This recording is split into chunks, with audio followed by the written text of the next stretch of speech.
YouTube, tô gravando aqui meu vídeo pela primeira vez. Espero que você se inscreva aí no meu canal, né?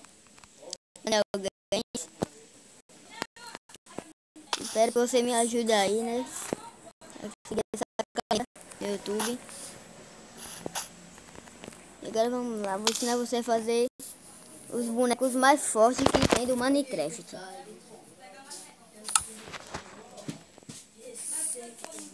Três. Bom, o primeiro vai precisar de neve, tá? 2 e abóbora. Pronto, estamos o boneco de neve aí.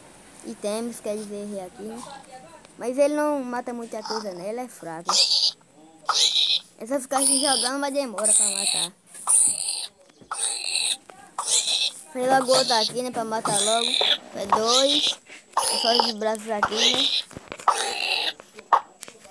3. Isso. Aí fica assim, tipo uma cruz sem cabeça.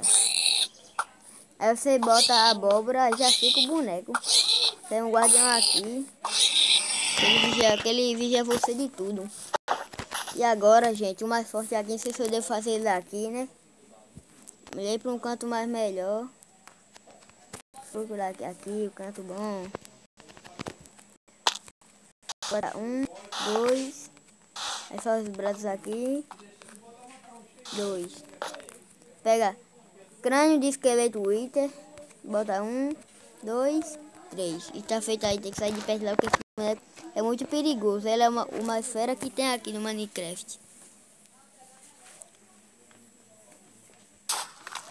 Vocês viram o que ele fez? Então, o vídeo foi esse. Espero que vocês se inscrevam no meu canal e tchau!